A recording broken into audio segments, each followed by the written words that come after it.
नमोस्तु भगवान, नमोस्तु भगवान। देवादिदेव प्रथम तीर्थंकर आदि विधाता आदिदेव श्री आदिनाथ भगवान की जय। वर्तमान शासन नायक श्री वर्तमान गिरिराज की जय। आचार्य भगवान श्री आदि सागर जी, शांति सागर जी, महावीर शीर्ष जी, विमल सागर जी, सन्मति सागर जी, गणाधिपति गणधाराचार्य श्री कुंतु सागर जी गुरुदेव सहित समस्त महान पूर्वाचार्यों के चरणों में, आचार्य भगवान कुंतु सागर जी गुरुदेव के चरणों में नमोस्तु नमोस्तु नमोस्तु। स्वाध्याय तपस्वी वैज्ञानिक धर्माचार्य सिद्धांत चक्रवर्ती अभिनव श्रुतकेवली हम सबके आराध्य आचार्य भगवान श्री कनक नंदी जी गुरुदेव के श्री चरणों में बारंबार नमोस्तु। वेबिनार में सम्मिलित होने वाले समस्त आचार्य उपाध्याय मुनि भगवंतों के चरणों में नमोस्तु। आरिका माता जी के चरणों में वंदनामि। शुल्लक जी शुल्लिकाओं के चरणों में इच्छा में। समस्त श्रोताओं को सादर जय जिनेन्द्र।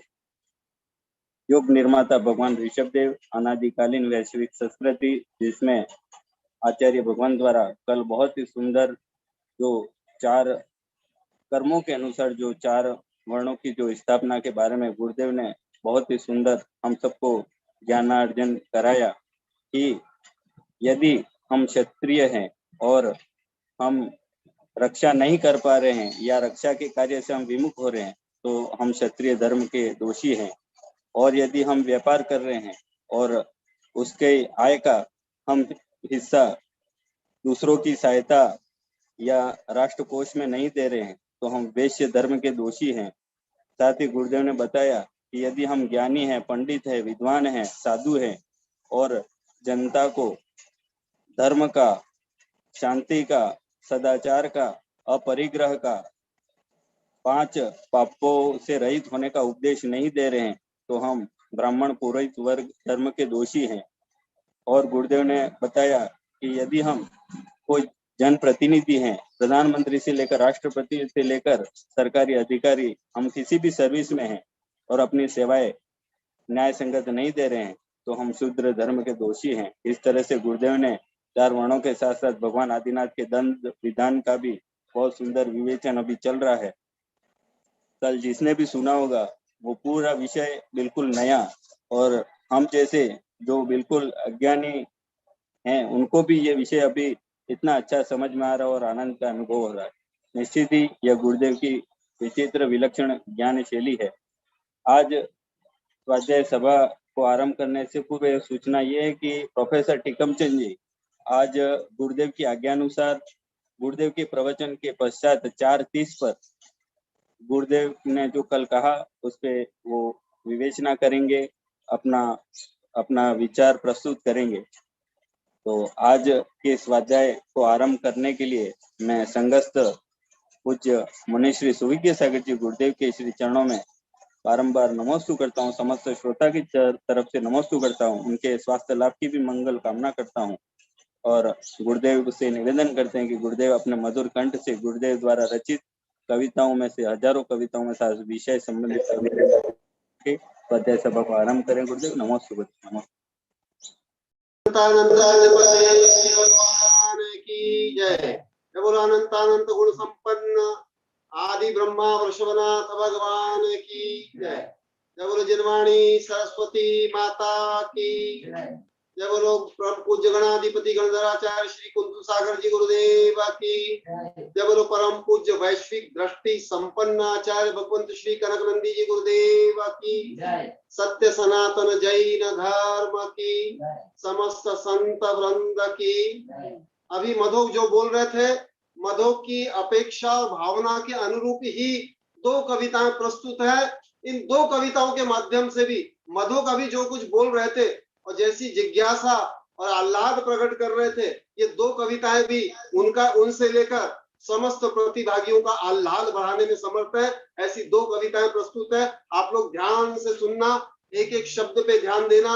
अभी जो विषय चल रहा है पूरा न्याय, राजनीति, ज्ञान, विज्ञान, अध्यात्म, सब विषय इसमें 2 कविताओं में है। आदिनाथ तीर्थंकर की स्तुति ज्ञान, विज्ञान, आध्यात्म के आद्य प्रवर्तक करता हूँ वंदना आदि स्वामी, करता हूँ वंदना आदि स्वामी, तेरे बिन और कोई नहीं स्वामी, करता हूँ वंदना।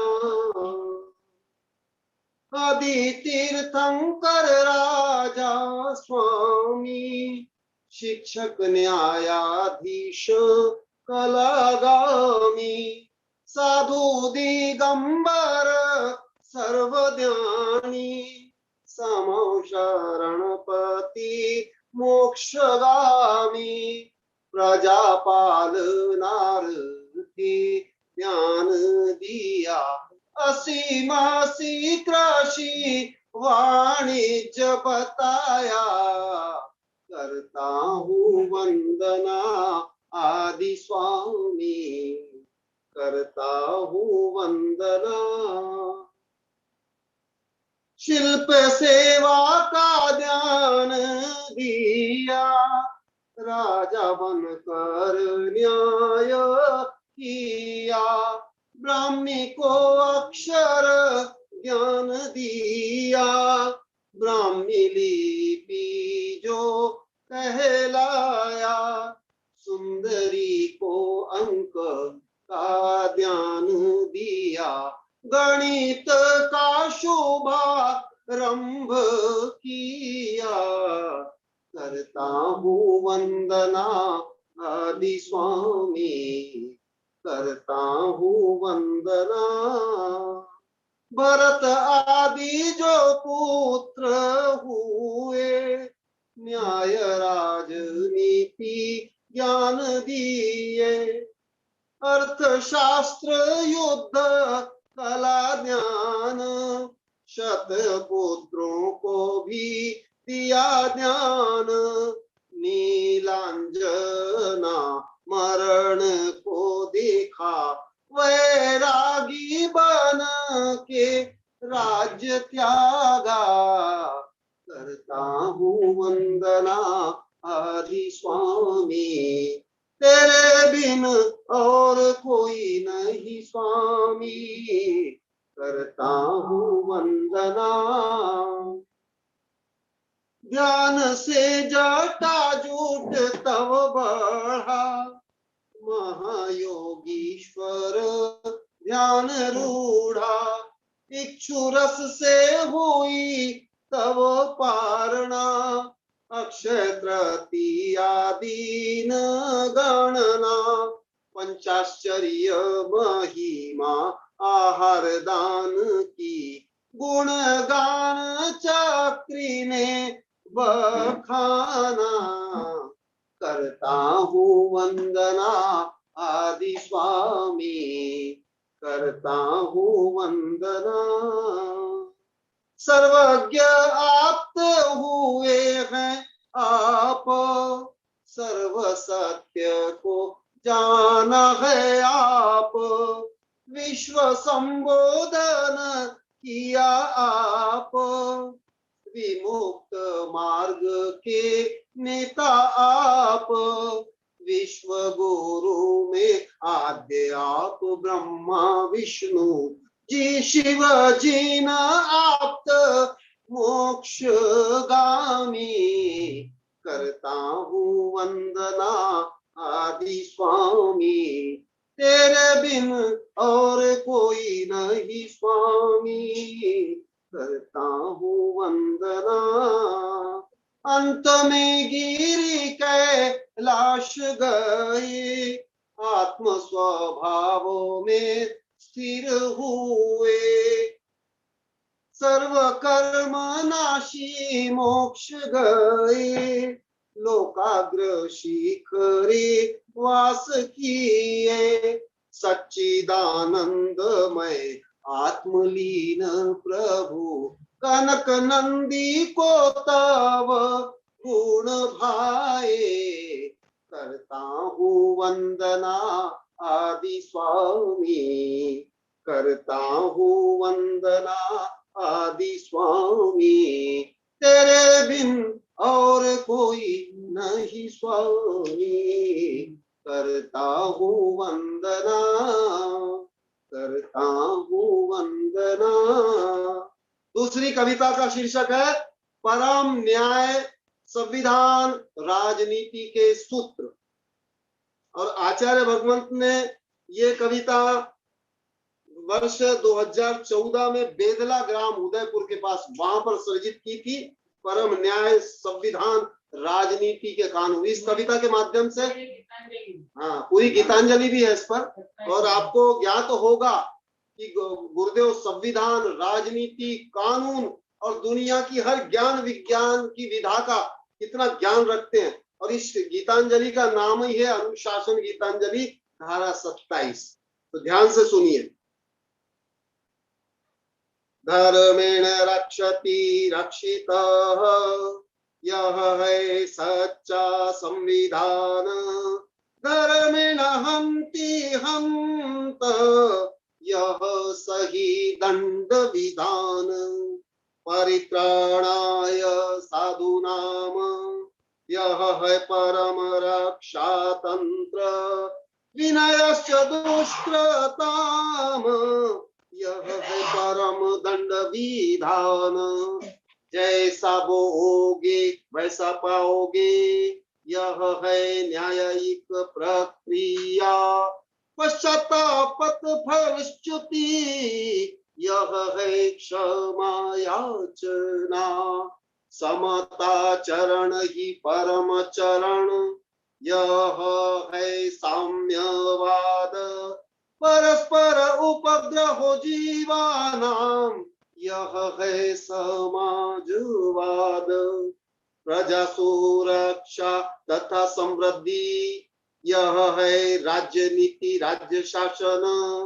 आत्मानुशासन संयमाचरण, यह है यथार्थ प्रशासन।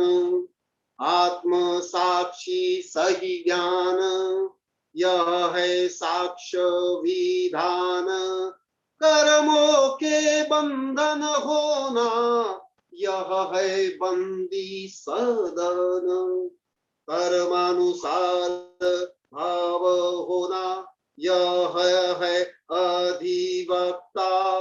कर्म उदय से फल मिलना, यह है न्याय का कर्ता। अहिंसा सत्य अचौर्य, ब्रह्मचर्य पालन अपरिग्रह। क्रोध मान माया लोभ, सप्त व्यसन का परिहार। इतने में सर्व संविधान है, तथा ही न्याय विधान है। उल्लंघन करता होता दोषी, अन्यथा निरपराध है। मन वच काय कृतकारित, तथा ही अनुमत में। पालन या उल्लंघन से निर्दोष दोषी विधान है। आत्मविशुद्धि से कर्म विनाश, यह है बंदी मुक्त दोष मुक्त। सत्य शिव सुंदर बनना, यह है जीवन का लक्ष्य। अनेकांत है विचार पद्धति, स्यादवाद होता है कथन। राग द्वेष मोह रहित भावना, सर्वोदय का नियम। आत्मविश्वास ज्ञान चारित्र, सम्यक मोक्ष के उपाय। ध्यान अध्ययन धैर्य संयम, क्षमादि सह उपाय। अहिंसा परमो धर्म यह है, विश्व शांति के उपाय। पर्यावरण सुरक्षा सर्व जीव अधिकार, यह है परम न्याय संविधान। राजनीति वैश्विक, इससे सर्वोदय होता है। कनक मान्य विशेष, धर्मेण रक्षति रक्षित, यह है सच्चा संविधान। धर्मेण हन्ति हन्त, यह सही दंड विधान। जय बोलो परम पूज्य सर्व विधा के ज्ञाता आचार्य भगवंत श्री कनकनंदी जी गुरुदेव की। नमोस्तु मुनिश्री, नमोस्तु मुनिश्री। आचार्य संघ की जय। आज के इस वेबिनार में हमारे सभी श्रोताओं में से एक गुरुदेव के परम भक्त, एक ऐसे युवा श्रोता सम्मिलित है, माननीय ऋषभ जी जैन अहमदाबाद से, जो कि आचार्य श्री कनकनंदी जी गुरुदेव के परम भक्त हैं और गुरुदेव की प्रेरणा से वे हमारे इस संपूर्ण मेवाड़, वागड़, राजस्थान के आसपास में जितने भी साधु भगवंत रहते हैं उनके लिए उपकरण, औषध दान, वस्त्र दान, माताजियों के लिए, ब्रह्मचारियों के लिए वस्त्र दान, आहार दान के लिए अनेक प्रकार की सामग्रियां वो चौकों में पहुंचाते हैं। गुरुदेव के वर्षायोग में भी, नंदोड़ के वर्षायोग से लेकर विभिन्न वर्षायोगों में भी वे विशेष रूप से सहयोगी रहते हैं। ऐसे महान भव्यात्मा, पुण्यात्मा ऋषभ जी को मैं आमंत्रित करता हूं कि वे गुरु चरणों में अपना निवेदन नमोस्तु प्रेषित करें। नमोस्तु गुरुदेव। आशीर्वाद आशीर्वाद। गुरुदेव, आज मैंने चालू किया गुरुदेव जूम पे, मेरे को समझ में नहीं आता, इसके लिए मैं चालू नहीं करता हूँ गुरुदेव, बाकी देख के मैं रख देता हूँ। अभी सरल विषय चल रहा है कुछ दिन से, अभी आगे भी सरल विषय चलेगा। ठीक है गुरुदेव। अभी राजनीति, न्याय, ये सब चल रहा है। हाँ गुरुदेव, नमस्ते गुरुदेव। हार्दिक स्वागत ऋषभ जी का। अब मैं हम समस्त श्रोता पूज्यवर आचार्य भगवंत श्री कनकनंदी जी गुरुदेव के श्री चरणों में अविनाशी नमोस्तु नमोस्तु करते हैं। गुरुदेव, आपके महान ज्ञान कोश से हम सबको भगवान ऋषभ देव के इस महान चरित्र से हम सबको लाभान्वित करे। गुरुदेव नमोस्तु, गुरुदेव नमोस्तु, गुरुदेव नमोस्तु। ओम नमः सिद्धेभ्यः, ओम नमः सिद्धेभ्यः, ओम नमः सिद्धेभ्यः। हाँ, प्रोफेसर डॉक्टर टेकमचंद जी, प्रवचन के बाद आपको बोलने के लिए, अभी कल मैं बताया था, अभी मधुक ने बताया, कल से राजनीति कानून का वर्णन प्रारंभ हुआ है। अभी कुछ दिन तक राजनीति कानून, इसके बारे में प्राचीन राजनीति कानून से लेकर के आधुनिक राजनीतिक कानून के बारे में संक्षेप में वर्णन होगा, जो कि आप लोग को गृहस्थों का जो पहले बताया, कर्म युग में जो गृहस्थ के कर्तव्य है, कल बताया ब्राह्मण क्षत्रिय वैश्य, तो उसके अंतर्गत है ये। आज से विशेषतः मैं राजनीति के बारे में बताऊंगा और संविधान के बारे में बताऊंगा और कानून के बारे में बताऊंगा। केवल भारत के नहीं, केवल आधुनिक नहीं, प्राचीन से लेकर अभी तक, देश से लेकर विदेश तक, संक्षेप में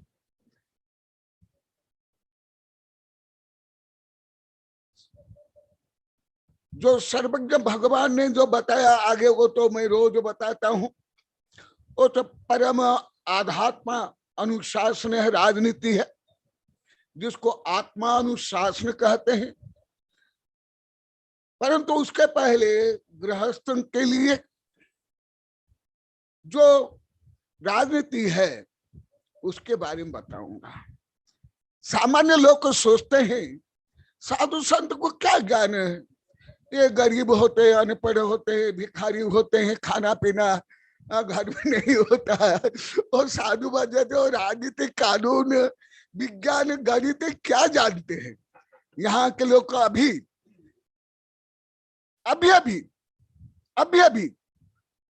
4-5 महीना से अपनी गलतियों को स्वीकार करें कि गुरुदेव हम लोग भी ऐसे मानते थे, आपको भी हम मानते थे, इसे आपको तो ज्ञानी मानते थे, परंतु धर्म का ज्ञान होगा, कुछ विज्ञान का ज्ञान होगा, आप लोग को, आपको कहाँ समाज का ज्ञान, राजनीतिक ज्ञान, कानून का ज्ञान, ये सब ऐसे बता रहे हैं। परंतु मैं आप लोग को अनेक बार बता दिया मैं जितने विधक मुझे ज्ञान है देश विदेश के, मुझे सबसे सरलतम विषय राजनीतिक कानून लगता है, सरलतम।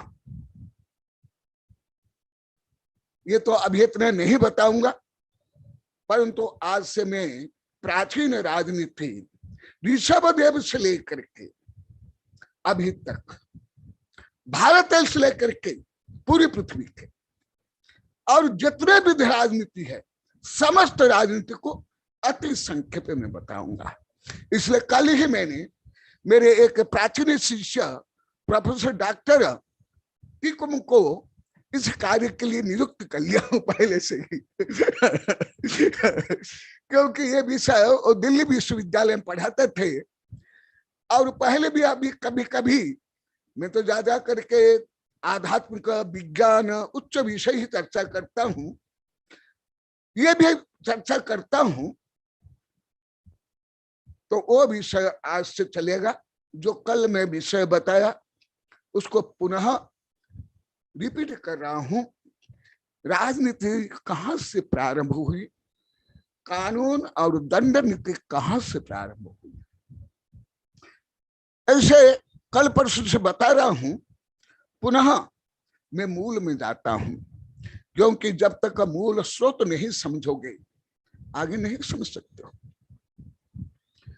भारत के लगभग 60% सांसद संविधान तक पढ़े नहीं है, पढ़े तक नहीं, केवल अपराधी वो छोड़ दो, वो तो अपराधी आदि आदि जो आता है पेपर में, आप लोग तो सब गाली देते हो, परंतु आप लोग को राजनीति का कितना ज्ञान है आज से आप लोग ज्ञात हो जाएगा। भले कोई नेताओं का कोई दल का तो जय जयकार कर लेते हो, झंडा लेकर चलते हो, गुंडागर्दी करते हो, परंतु आप लोग क्या राजनीतिक ज्ञान है, कौन सा राजनीति आप लोग ज्ञान है। केवल एक पक्ष विपक्ष में विरुद्धात्मक रूप में है, विरुद्धात्मक रूप में वहां राजनीति चलती है, शोषण राजनीति। तो इसलिए आज से जैन धर्म के जो अर्थशास्त्र, राजनीति शास्त्र, पुराण में वर्णन जो श्रावकाचार्य वर्णन, और नीतिवाक्यामृत जो मूल राजनीतिक ग्रंथ है, कौटिल्य अर्थशास्त्र से लेकर के सुकरात, प्लेटो, अरिस्टोटल, हेगेले से लेकर के कन्फ्यूशियस से लेकर के तुम्हारे जो साम्यवाद के मूल क्रांत दृष्टा कार्ल मार्क्स, लेनिन से लेकर के महात्मा गांधी, विनोबा भावे, जयप्रकाश नारायण से लेकर के महात्मा गांधी के जो कल भी बताया था 3 गुरु थे, एक आध्यात्म गुरु, जीवंत गुरु थे रायचंद, और जिनके साहित्य पढ़ करके वो राजनीति को धर्म में और धर्म को राजनीति में और अर्थशास्त्र को जो समन्वय किया, रस्किन और टॉलस्टॉय, उनके जो ग्रंथ है अनटू द लास्ट, सर्वोदय, वो वहां से लेकर जो देश विदेश के जो अर्थशास्त्री है, कल्याणकारी अर्थशास्त्र, जिनके कारण उनको नोबेल पुरस्कार मिला, अमर्त्य सेन, कल्याणकारी अर्थशास्त्र, वहां से लेकर के हल्का हल्का केवल भोजन में जैसे नमक डालते हैं, ऐसे आप लोग को बताऊंगा। क्योंकि विषय पढ़ाने के लिए कम से 2-3 वर्ष तो चाहिए ही। मैं जब पढ़ा था हमारे संघ में, मुझे 2-3 वर्ष लगा था, इसलिए मैं उसको आज पुनः मूल से जाता हूं। क्योंकि अभी भारत भले स्वतंत्र हुए 70 वर्ष हो गया, लोकतंत्र हो गया, गणतंत्र हो गया, समाजवाद हो गया, और संविधान का अनेक बार अनेक संशोधन हो गया, अभी भी कल्याणकारी नहीं बन पाया है। देखा हमारे टिकम जी सिर हिला रहे, स्वीकृति दे रहे तो आप लोग क्या सोचते हैं ये नंगड़ा है, क्या ये जानते होंगे राजनीति, कानून, समाज शास्त्र सब अभी बोल दिए सब। बहुत बार बोल दिए, यहाँ डायरेक्ट बोल दिए सब। परंतु ये विषय तो मुझे अत्यंत बाल्यकाल से था, अति बाल्यकाल से, क्योंकि मैं महाभारत से भी पढ़ा हूं, चाणक्य से भी पढ़ा हूं, देश विदेश साहित्य से पढ़ा हूं, और विभिन्न जो धर्म में है वो भी पढ़ा हूं। केवल पढ़ा नहीं, पूरा आत्मसात है, केवल बाय हार्ट नहीं है, बाय सोल, बाय टंग नहीं है, बाय मेमोरी नहीं है, ना शॉर्ट टर्म मेमोरी में ना लॉन्ग टर्म मेमोरी में, पूरा एकदम जिस प्रकार सब्जी में नमक डालते हैं और नमक उस सब्जी में ओतप्रोत हो जाता है, ऐसे मुझे राजनीति और कानून का ज्ञान है। क्यों ज्ञान? उसका कई कारण है जो आप लोग को अभी तक ज्ञात होगा। क्योंकि जो मैं अभी सूत्र भी बोल देता हूं, धर्मार्थ काम मोक्षान राज्याय नमः। धर्म अर्थ काम के जो मूल है राज्य, और अभी अभी मैं बताऊंगा, अभी बता ही देता हूं, कन्फ्यूशियस जो चीन के किंग मेकर थे, कन्फ्यूशियस, अभी तो भले चीन साम्यवादी है या कम्युनिस्टवादी है या पूंजीवादी है या आक्रांता है या प्रदूषणवादी है, परंतु पहले कन्फ्यूशियस थे, फिर लोएस। कन्फ्यूशियस स्वयं एक दार्शनिक थे और चाणक्य के जैसे किंग मेकर थे। वो मंगलमय कल्याणकारी राज्य की स्थापना के लिए वो गुप्त वेश में घूमते थे, जैसे भारत में भी विक्रमादित्य आदि घूमते थे। उसके बाद वो घूमते घूमते शोध करने के लिए राज्य शासन कैसे हो, राजा को कैसे होना चाहिए, प्रजा को क्या होना चाहिए, इसके लिए घूमते घूमते वो जंगल में गए। जंगल में एक बुढ़िया रो रही थी, उसके पास कन्फ्यूशियस जाते हैं। ये बहुत अभी के घटना नहीं है, 2000 वर्ष प्राचीन है, ये कोई अभी आजकल का नहीं है। हाँ, कार्ल मार्क्स, लिंकन, ये सब तो अभी अभी के हैं, परंतु ये भी जो मैं बता रहा हूं ये कन्फ्यूशियस अति प्राचीन। बौद्ध धर्म वहां प्रवेश के पहले उस समय का वो पूछते हैं, माँ तुम क्यों रो रही हो? बेटा, यह के शेर है, आदमखोर शेर, वो मेरे बेटे और हमारे परिवार को क्षति पहुंचाता है और खा डालता है। अरे माँ, यदि ऐसे हैं तो तुम्हें क्यों ये जंगल में, ये इस राज्य में हो, ये राज्य को छोड़ दो, अन्य राज्य में जाओ। बोले कि नहीं नहीं बेटा, मैं नहीं जा सकती हूँ। क्यों? क्योंकि यहाँ का राजा बहुत न्यायप्रिय है, बहुत दयालु है, इसलिए मैं राज्य नहीं छोड़ सकता। बस उनको राजनीति, संविधान, कानून, दंड नीति के सूत्र मिलेंगे। इसे कन्फ्यूशियस लिखते हैं। ऐसे ही चाणक्य भी, ऐसे हमारा आचार्य भी, ऐसे ही देश विदेश के जितने बड़े बड़े राजनीतिक के आचार्य है, सबने ऐसे ही लिखा, सबने। तो उसको ऐसे बता दो कई वर्ष लगेगा, मैं तो सोचता हूं 1-2 दिन में इसको पूरा करूंगा। क्यों पूरा करूंगा? उसमें कई कारण है। अभी मैं जो सरलतम विषय बोल रहा हूं, साधु से लेकर यहाँ के सब बोलते हैं गुरुदेव हम कभी नहीं जानते, बहुत आनंद आ रहा, आप बताओ। ये भी कारण है। और आप लोग की धारणा है ये साधु क्या नंगड़ा होते हैं, इनको आता जाता क्या केस लोग करते हैं, हाँ, और गृहस्थ के जाकर यहाँ खाना खाकर आकर सोते हैं, और क्या करता है, इनको क्या काम है या क्या धाम है। हम कितना पढ़ते हैं, लिखते हैं, भोग करते हैं, फैशन करते हैं, व्यसन करते हैं, नौकरी करते हैं, लड़ते हैं, झगड़ते हैं, निंदा चुगली करते हैं, इनके पास तो कोई काम हम नहीं है। ये क्या है, बेकार है सब, नोरा नोरा। आलसी प्रमादी निकम में अज्ञानी मुंड मुंडे या तीन गना मिट गई सिर की खाद खाने को लड्डू मिले लोग कहे महाराज। अरे क्या है ये दंगा रहते या केस लोग तो करते किस लिए करते हैं? मुंड मुंडा तीन गुना मिट गई सिर की खाद, बाल बढ़ने से खुजली होती है, जुआ पड़ते हैं, तो एक मिट गई सिर की खाद, खाने को लड्डू मिले और कोई काम धाम कुछ भी करना नहीं, और घर में गृहस्थ के यहाँ जा करके बस माल मसला उड़ा करके आखिर फिर क्या करना ताकत पसार करके सो जाना। तुम लोग को तो विद्यार्थी से लेकर के दुकानदार सब बहुत व्यस्त है। हाँ व्यस्त कैसे?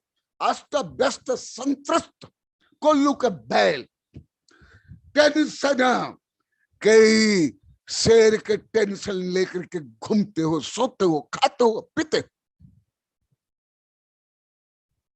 भले भले राष्ट्रपति हो, प्रधानमंत्री, जज जो हो, सब ऐसे ही है। केवल आप लोग को सामान्य व्यक्ति नहीं, सब ऐसे है। क्योंकि मैं उच्च से उच्चतम व्यक्ति को बाल्यकाल से जानता हूं। हर विधा के कोई विधा नहीं है जिस विधा का मैं बड़े बड़े लोगों से संपर्क नहीं क्यों चर्चा नहीं किया। मेरे उम्र से 3, 4, 5 गुना अधिक उम्र वालों से, माने मेरे परदादा के उम्र के बराबर ऐसे बड़े बड़े लेखक, चिंतक, नेता, वैज्ञानिक, दार्शनिक, न्यायविद से मैं बाल्यकाल से चर्चा करता हूं। तो मैं इसलिए ये सब आप लोग के जो भ्रांतियां भी है, विपरीतता है, जिसके कारण आप लोग को लाभान्वित नहीं हो पाते और आप लोग को पाप भी लगता है। अभी तो जब वेबिनार गए पूरा उल्टा हो गया एकदम। अभी नहीं, यहाँ भी अभी वेबिनार के पहले सबके इस मिथ्या धारणा थी, टोटल सबके, किसके अनंत थे तो किसके असंख्यात, सबकी मिथ्या धारणा थी। और उस मिथ्या धारणा के निरसने के बाद यहाँ एकदम वैचारिक क्रांति, भावात्मक क्रांति, दान क्रांति, भक्ति क्रांति हो रही। यही तो ज्ञान का फल है। पढ़मो नानो तदोदय, पहले ज्ञान फिर दया, नहीं तो वो भिखारी का दया, जो अभी मैं बताऊंगा राजनीति के माध्यम से। तो इसलिए, और दूसरा, भारत में भी अभी अधिकांश मंत्री, नेताओं को, सांसद को, एमएलए को, एमपी को राजनीति संविधान का ज्ञान नहीं। केवल भुज बल से, दंड बल से वो बन जाते हैं, परंतु वास्तविक कोई ज्ञान नहीं। केवल मैं पढ़ के नहीं बताता, परीक्षण करके, परीक्षा करके, परीक्षा करके, चर्चा करके, ये सब। इसलिए जो आप लोग को स्कूल, कॉलेज, विश्वविद्यालय पढ़ते हो, अभी इसके माध्यम से भी आप लोग का न्याय का ज्ञान, संवैधानिक ज्ञान, राजनीति का ज्ञान, जैसे अभी आप लोग को कई हजार बार बोले गुरुदेव हम ये पढ़ लिए थे, हम बोलते थे, हम पूछते थे, हम पढ़ाते थे, परंतु हमको कोई ज्ञान नहीं था। आप लोग ने कम से कम 10-20 हजार बार बोल दिए, 1-2 हजार नहीं। तो इसलिए जो आप लोग को गुण ग्रहण करे हो, दोष को स्वीकार कर हो, इसके लिए, और आप लोग के जो भारतीयों के एक मिथ्या धारणा है, यहाँ तो सब धर्मावलंबी अपने अपने गुरु को महाज्ञानी, सर्वज्ञ मानते हैं। भले जैन लोग को, तीर्थंकरों को, बौद्ध लोग बुद्ध को, और हिंदू लोग अपने ऋषि मुनि आदि को मानते हैं, परंतु प्रायिक रूप में सब साधु संत को दीनहीन, कार, दब्बू, अज्ञानी, भिखारी मानते हैं। हाँ ऐसे कुछ होते भी है, साधु होते हैं, परंतु सब नहीं। ये जो आप लोग के केवल आप लोग जो बैठे हुए हैं नहीं, जो यहाँ बैठा स्क्रीन पर नहीं, लगभग भारतीयों की सबके इस धारणा, मिथ्या धारणा। मैं जहां जहां गया हूं 13 प्रदेश, मेरे अधिकांश वैज्ञानिक, प्रोफेसर, शिक्षक यही मिथ्या धारणा। तो आप लोग के मिथ्या धारणा को भी नष्ट भ्रष्ट करने के लिए मैं राजनीति कानून और संविधान के बारे में बता रहा हूं। केवल भारत का नहीं, पूरी पृथ्वी का, केवल अभी का नहीं, खरबों वर्ष से अभी तक। तो मैं पहले से प्रारंभ कर रहा हूं, जो कल बताया था उसको पुनः बता रहा हूं, तब आप लोग को समझ में आएगा। यह राजनीति, समाज व्यवस्था, कानून, दंड नीति भोग भूमि में नहीं थी, ये भी समझ लो, ये एकदम नहीं थी। इसलिए इसके व्युत्पत्ति, मूल को जानना जरूरी है। जैसे आप लोग किसी भी विषय के व्युत्पत्ति और मूल नहीं जानते, भले भाषा हो, व्याकरण हो, धर्म हो, शिक्षा, कानून, राजनीति या स्वास्थ्य या भोजन, जो आप लोग के ही अभी 6 वर्ष से कई हजार बार बोल दिए, जो आप लोग स्क्रीन पर बैठे यहाँ पे। तो इसलिए सबसे पहले राजनीति, कानून कहां से प्रारंभ हो, इसकी व्युत्पत्ति क्या है? आप लोग को तो बिना व्युत्पत्ति ही सब कुछ जानते हो, माने बिना मूल, कोई भी विषय का मूल नहीं जानते आप लोग को। भले शब्द ज्ञान हो, भाषा ज्ञान हो, धर्म ज्ञान हो, कानून ज्ञान हो, राजनीतिक ज्ञान हो, जो पढ़ते हो, जो पढ़ाते हो, केवल आप लोग को नहीं, मैं जो लाखों व्यक्ति को, विद्यार्थी से लेकर के नेता तक, जज से लेकर के दोषी तक, विद्यार्थी से लेकर वैज्ञानिक तक को मैंने लाखों का परीक्षण निरीक्षण किया, हजारों नहीं, लाखों, कथनचित करोड़ों, उस सबको। तो पहले ये प्रारंभ कहाँ हुआ, पुनः थोड़ा रिपीट कर रहा हूं, रिमाइंड कर रहा हूं, जिससे आप जोड़ पाओगे, क्योंकि आप लोग का पहले तो एकदम नहीं जोड़ पाते थे। अभी कुछ गहन विषय भी आप लोग को बोल पा रहे हो, समझ पा रहे हो, अभी कुछ महीना से। मुझे तो कई बार बोला, भले अभी भाषा में ज्यादा परिवर्तन आप लोग का नहीं हुआ, परंतु गहन विषय तो आप लोग को बोलने लग गए, समझने लग गए, समीक्षा करने लग गए। हाँ, भले भाषा में अभी कोई ज्यादा परिवर्तन अभी भी नहीं हुआ। मुझे ये भी आश्चर्य लगता है, ये इतने गहन विषय आप लोग को समझने लगे, परंतु भाषा में तो अभी भी आप लोग को स्वयं बोले गुरुदेव शायद सुधा नहीं पका जीवन भर खुद आप लोग को बोल रहे हो। तो अभी पुनः मैं कुछ मूल में जा रहा हूं, क्योंकि सब व्यवस्था कर्म भूमि की व्यवस्था, नाम की भोग भूमि, और ये चतुर्थ काल और पंचम काल की व्यवस्था है। ना प्रथम काल, ना द्वितीय काल, ना तृतीय काल, ना छठा काल, केवल 2 काल में ही ये होती, अन्य कोई काल में नहीं। माने बहु अंश, अधिकांश समय में ये व्यवस्था नहीं रहती, बहुत कम समय में व्यवस्था रहती है, केवल 2 युग में। भोग भूमि के तो है ही नहीं, आप लोग को पहले विस्तार से बता दिया। अभी चल रहा है संक्रमण काल, फिर कर्म भूमि का वर्णन अभी चलेगा आगे, और पंचम काल के बाद छठा काल आप लोग को अभी पढ़ा नहीं, कभी बीच बीच में बताया।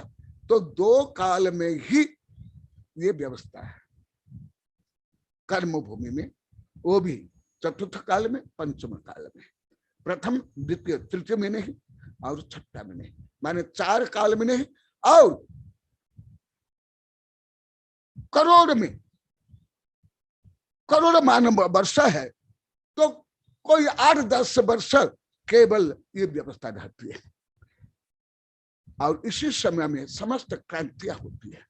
चतुर्थ काल में समस्त क्रांतियां, भले काल अवधि बहुत कम, परंतु जैसे अभी वैज्ञानिक लोग को मानते हैं, जो अभी क्रांतियां हो रही है, ऐसे 14 अरब से भी ज्यादा हो गया है बिग बैंग के बाद विश्व, परंतु मानव सभ्यता की जो क्रांति है अभी 8-10 हजार वर्ष में ज्यादा करके, और विशेष 5,000 वर्ष। इसी प्रकार जो कानून है, दंड व्यवस्था है, वो कम है। कृष्यादि कर्म शतकम च षष्टा प्राग विशिष्टवान कर्म भूमिरियम तस्मा तदाशित व्यवस्था। यहां से प्रारंभ, कुछ कुलकर के समय में प्रारंभ हुआ, जो आप लोग को पहले बताया था, परंतु वो जो व्यवस्था है उपदेश परक, परंतु यहाँ जो व्यवस्था है ऑर्डर पूर्वक, आदेश परक, दोनों में अंतर है। जैसे तीर्थंकर से लेकर मैं उपदेश परक में बताता हूं, परंतु राजा कलो दंड नीति, दंड के अनुसार। जो हमारे तीर्थंकर राजा थे वो दंड अनुसार भी चलते थे, श्याम दाम दंड भेद। परंतु जब वो साधु बन गए, केवल समता साम्य रूप में चले। क्यों? कलो दंड नीति नहीं, ये नीति सब राजनीति समाज नीति है। ये आध्यात्मिक के लिए प्राथमिक नीति है, ये नैतिक इथिक्स है। ये कोई हाँ कथनचित साइकोलॉजी भी है, कथनचित फिलॉसफी है, कथनचित साइंस भी है, राजनीति विज्ञान भी बोल देते हैं, परंतु यह कोई आध्यात्मिक नहीं है। सर्व महान ज्ञान है, समस्त विद्या के विद्या आध्यात्मिक ज्ञान है। ये तो अति सामान्य ज्ञान है, राजनीति कानून संविधान अति प्राथमिक ज्ञान। तो ये प्रारंभ कब हुआ? कृष्यादि कर्म षटकम, जो कृषि आदि षटकर्म जब प्रारंभ। क्यों? उसके पहले जो आप लोग को विस्तार से पढ़ाया, वहां सब प्राकृतिक जीवन यापन, ना संग्रह, ना किसी प्रकार अन्याय अत्याचार शोषण। इसलिए कर्म भूमि में ही ये सब व्यवस्था प्रारंभ हुई। कृषादि कर्म षटकम सष्टा प्राग में सृष्टवान। ऋषभदेव जो पहले वर्णन क्या हूं अवधि ज्ञान से, और जो शाश्वत कर्म भूमि है उसके ज्ञान से ये व्यवस्था करते हैं। कर्म रूपी रियम तस्मात्, इसलिए इसका नाम कर्म भूमि है। और कर्म भूमि ही समस्त भूमि में श्रेष्ठतम भूमि है। भले इसी समय युद्ध होते हैं, इस समय हत्या, इस समय बलात्कार, इस समय ये पंच पाप और सत्य व्यसन चरम सीमा में, परंतु इसी समय ही यदा यदा हि धर्म से ग्लानिर्भवति भारत अभ्युत्थानम् अधर्मस्य तदात्मनास्याम्यः परित्राणाय साधुना विनाशाय दुष्कृताम् धर्म संस्थापनार्थाय संभवामि युगे युगे। जैसे नारायण कृष्ण ने गीता में कहा, यही सब सूत्र मैं अनेक ग्रंथों से अभी आप लोग को बताऊंगा। ये श्लोक शायद आप लोग को सुने होंगे, परंतु आगे जो मैं अभी सूत्र बताऊंगा, श्लोक बताऊंगा, संभवतः आप लोग को कोई नहीं पढ़े होंगे, नहीं सुने होंगे। तो कर्म भूमि भी यम तस्मात्, इसलिए इसका नाम कर्म भूमि। तदा आशित तत् व्यवस्था, और इसकी व्यवस्था के लिए जब पहले भोग भूमि में कोई अव्यवस्था नहीं थी, फिर व्यवस्था की क्या आवश्यकता है? जैसे डिस्कवरी बोला जाता है, डिस्कवर मैंने कवर का विपरीत डिस्कवर, माने ढका हुआ उसको उद्घाटित करना। जब ढका ही नहीं हुआ, उद्घाटित क्या करोगे? इसी प्रकार जब भोग में कोई अव्यवस्था ही नहीं थी, जो आप लोग को विस्तार से पढ़ा दिया हूं, जब अव्यवस्था नहीं थी फिर व्यवस्था की क्या आवश्यकता? जैसे रीअरेंज बोलते हैं। री माने पुनः, अरेंज माने पहले जो अरेंज था उसको डिस्टर्बेंस कर लिया गया, डिस्टर्बेंस के बाद पुनः उसको जमाना, रीअरेंज है। इसी प्रकार पहले जब अव्यवस्था ही नहीं थी, जब किसी प्रकार अन्याय अत्याचार शोषण आदि नहीं थी, तो फिर वहां कानून की क्या आवश्यकता है? ये विषय लगभग समझ नहीं पाते कैसे क्यों है। यह है व्युत्पत्ति। कर्म रूप इयम तस्मात्, केवल असीम से कृषि वाणिज्य सेवा शिल्प ही यही कर्म भूमि के काम नहीं है। जो कल आप लोग को बताया ब्राह्मण क्षत्रिय वैश्य शूद्र, ये कर्म भूमि का कर्तव्य है, ये कर्तव्य है। और उन कर्तव्य में जो कुछ अव्यवस्था होती है, जो कुछ बाधा से लेकर के अतिक्रम, व्यतिक्रम, अनाचार, अतिचार होता है, उसको पुनः व्यवस्थित करने के लिए ये व्यवस्था प्रारंभ हो गई। तो वो फिर इसलिए जब यह व्यवस्था हुई, जहां व्यवस्था होगी जो कृत्रिम रूप में, वहां अव्यवस्था निश्चित होगी अवश्य। और आप लोग को पहले बताया हूं, उत्पाद व्यय द्रव्य सत्य, ये शाश्वत का नियम है। परम सत्य से लेकर के सिद्ध भगवान से लेकर निगुण व्यापकता, अणु से लेकर के पूरा विश्व और प्रति विश्व में ये होगा ही। इसलिए तो फिर क्या, ये सब के कारण और सहज प्राकृतिक रूप में जो कर्म भूमि की भावना और व्यवस्था नहीं होने के कारण जो अव्यवस्था हुई, उस अव्यवस्था के लिए दंड नीति प्रारंभ। और स्वयं ऋषभदेव भगवान राज्यावस्था में तीनों ज्ञान से युक्त होकर के और विदेह में जो व्यवस्था है उसके अनुसार उन्होंने किया, कोई मनमानी नहीं।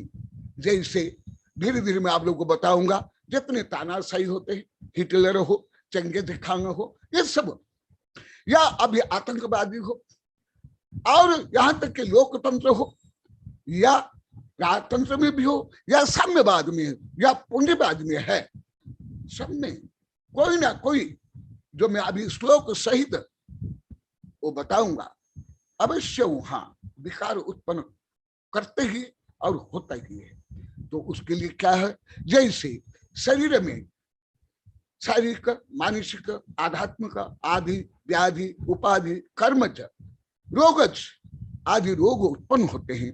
रोग उत्पन्न होने के बाद उसकी शिक्षा की जाती है। ये जो दंड नीति है, कानून है, ये राजनीति है, ऐसे है। तो इसलिए सर्वस्तेति ही तः प्रजां सृष्टः तद्योग्य क्षेम साधनम प्रयुक्तम युक्तितो दंड हामाधिकार लक्षणम। ऐसे में भले मैं विद्यार्थी जीवन में सक्रिय राजनीति में भी भाग लिया हूं, परंतु मैं ब्रह्मचारी बनने के बाद भले राजनीतिक ज्ञान में ये चर्चा तक नहीं करता हूं, क्योंकि ये पढ़ाता हूं, लिखता हूं, परंतु पढ़ाता नहीं, कोई पूछने पर हम नहीं बोलता हूं। राजनीति संबंधी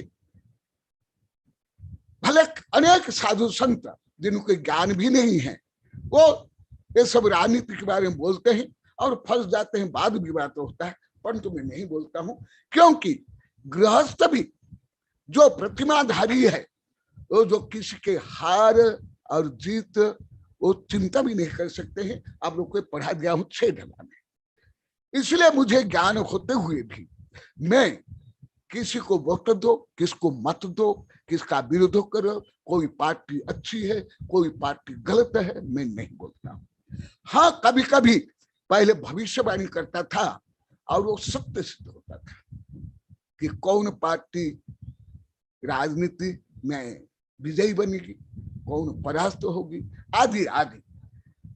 अभी नहीं बोल रहा हूं, अभी लगभग 22-23 वर्ष से। उसके पहले बोलता था, विशेषकर साधु संतों को बोलता था, कोई गृहस्थों को, कोई नेता को नहीं बोलता हूं, पढ़ाने रूप में। तो क्या है दंड नीति? दंड नीति माने जैसे डाकू जैसे नहीं, डॉक्टर जैसे। जैसे डॉक्टर एक दक्ष, दयालु, परोपकारी एक डॉक्टर रोग को दूर करने के लिए जिस प्रकार शिक्षा करता है, इसी प्रकार समाज में जो असामाजिक तत्व है, जो अनेक अनाचार है, उसको उन दोषों को दूर करने के लिए दंड नीति के प्रारंभ हुई। ना कि ये डाकू के जैसे, ना तानाशाही, ना कोई मनमानी है, वो भी आगे बताऊंगा कहीं। इसलिए सृष्टिता सह प्रजा सृष्टा तद्योग क्षेम साधनम। अब पहले आप लोग को बता दें, योग क्षेम, योग क्षेम माने क्या, ये बोल देता आप लोग को, बैंक में लिख लेते हैं, परंतु उसका यथार्थ अर्थ भी नहीं जानते। योग का क्या अर्थ, क्षेम का क्या है? योग क्षेम बहाम्यम, कुछ बैंक के ये हाँ हाँ हाँ LIC में लिखा जाता है। क्या ये अर्थ है? सुन, योग और खेम कल परसों बताया था। योग माने नवीन अनुसंधान करना, नवीन निर्माण करना। जैसे अभी जो मैं आप लोग को पढ़ाता हूं, ऋषभदेव भगवान असीम श्री कृषि वाणिज्य सेवा शिल्प से लेकर कानून राजनीति आदि का, ये क्या है? योग। और उस वैज्ञानिक का अनुसंधान है, ये सब योग।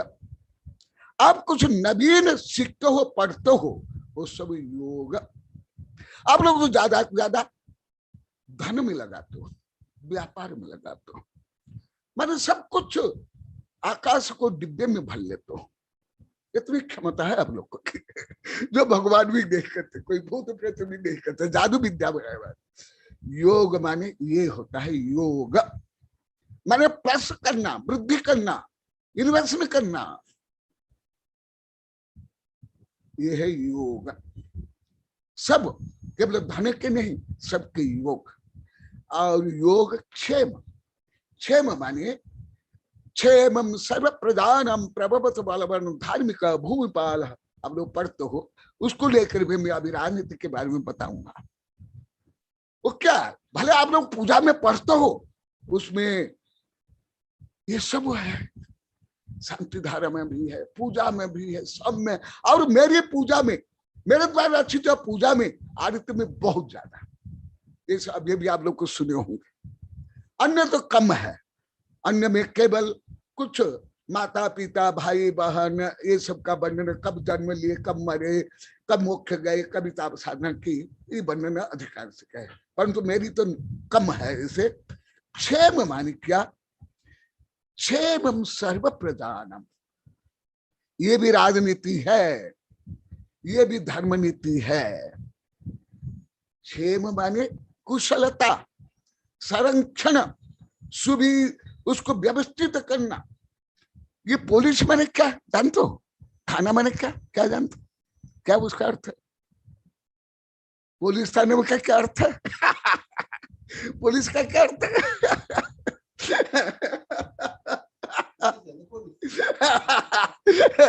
सुबिंग झागरी बोला कि पुलिस माने पुलिस, उसमें क्या होता है? खाकी ड्रेस पहन लिए और डंडा ले लिया और पिटने लगे, हो क्या पुलिस? हमारे वैज्ञानिक राजमल के बड़े भाई भी हंस गए। अभी जयपुर में है, मेरे से आशीर्वाद लेकर गए हैं जयपुर में, वो भी हंस रहे जोर से।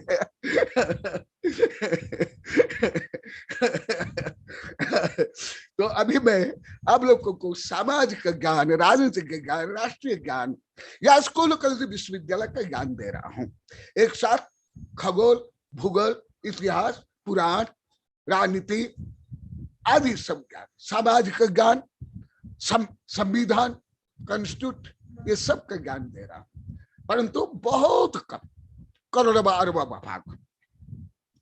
तो क्या, इसलिए दंड नीति, दंड का अर्थ भी पहले आप लोग को बता दिया था।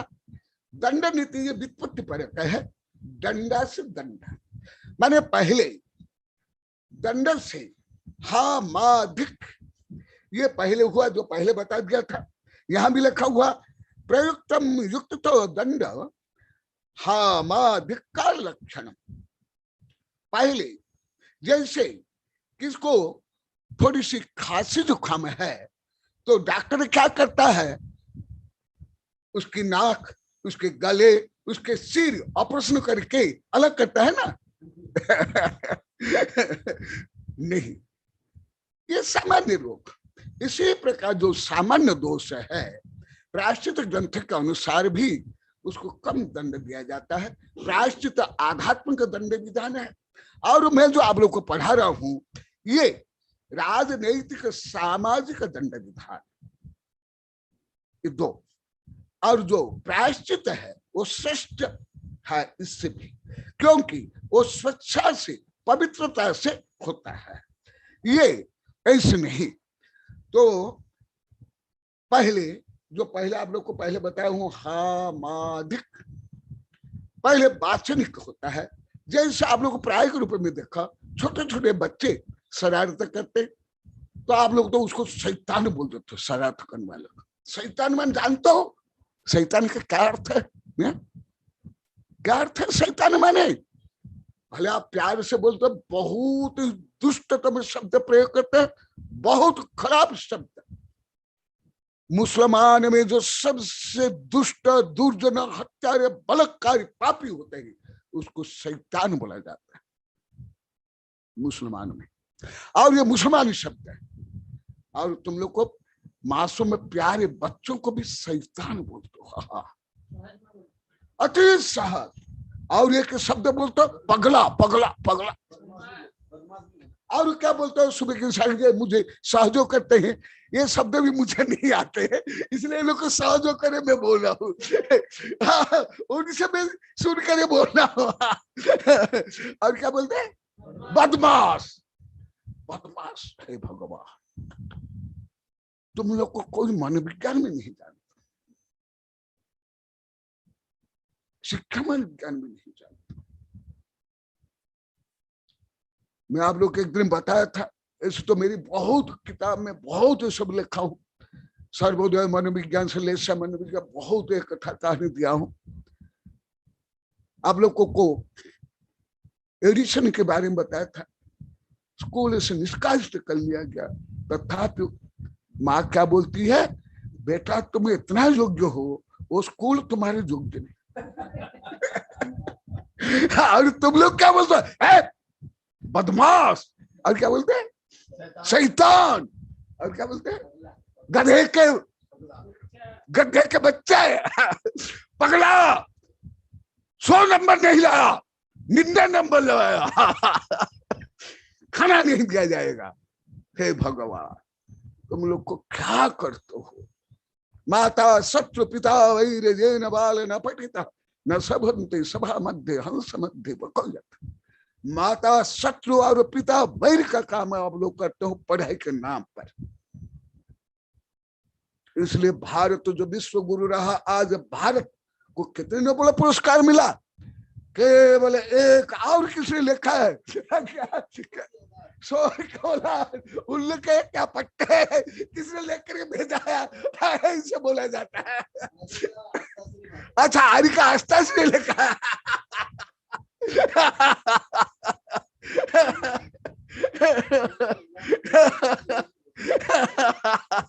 तो आप अपने बच्चों को गधा बोलते हो तो तुम क्या हुए?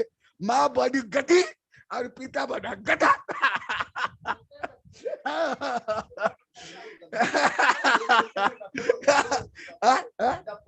डफोल, डफोल। अरे क्या बोलना चाहिए? मैं इसलिए इस सामान्य विषय को मैं 3-4 दिन पढ़ाऊंगा आप लोग को। अभी तुम लोग का अनुशासन करूंगा। साम दाम दंड भेद से।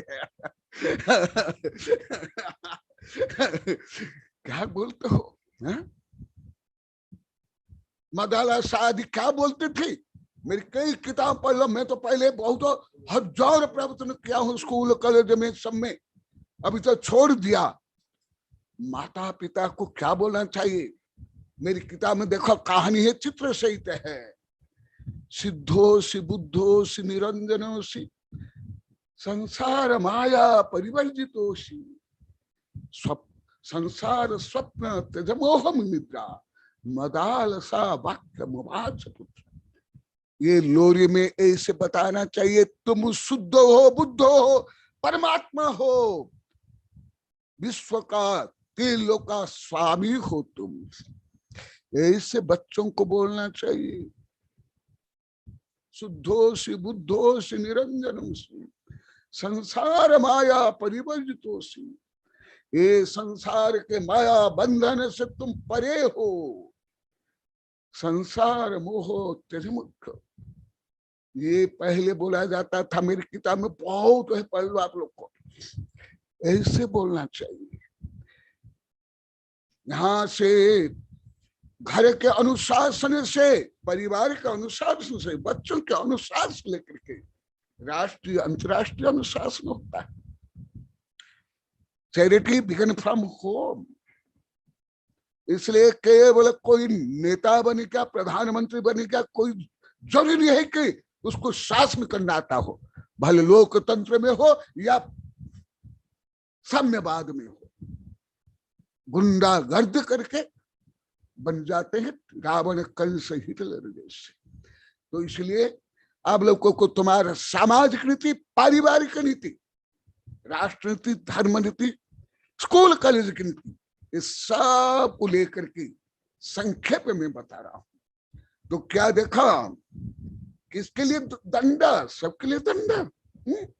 जैसे आप लोग कई बार बताया, जैसे तालिबानी माँ बहन को बिना दोष जैसे दंडित करे, पत्थर मार रहे, चाबुक मार रहे हैं, फांसी पर चढ़ा रहे हैं। कौन सा नाम, कौन सी नीति है? इसी प्रकार हर देश के सरकार, कल मेरे वैज्ञानिक राजमल ने जो शाम को प्रवचन किया था, आप लोग को सुने क्या? शायद कम सुने, आप लोग को नहीं सुने होंगे। अरब पशु पक्षी की हत्या कानून तक करे। ये कौन सा कानून है? ऐसे कानून में ना भारतीय कानून मानता हूं, ना संयुक्त राष्ट्र कानून मानता हूं। तो क्या है? इसलिए रियल कानून क्या है, संविधान क्या है, राजनीति क्या है? भले आप किसी भी दल के हो, आप लोग कोई राजनीति का ज्ञान नहीं, केवल चिल्लाते हैं, इसको वोट दो, उसको वोट दो, वो गुंडागर्दी करते हैं। तो ये सब बताऊंगा। तो धीरे धीरे, तो क्या है दंड?